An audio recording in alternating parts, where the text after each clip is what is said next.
Faça bem muito, que eu só tô gravando muito.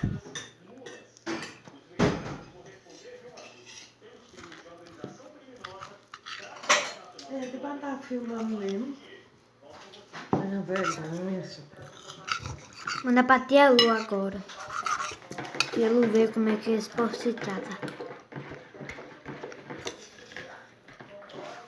Não sei onde diabo ela arrumou essa blusa. Roubou da pobre neta, pai. Neta da casa de Ana, é isso?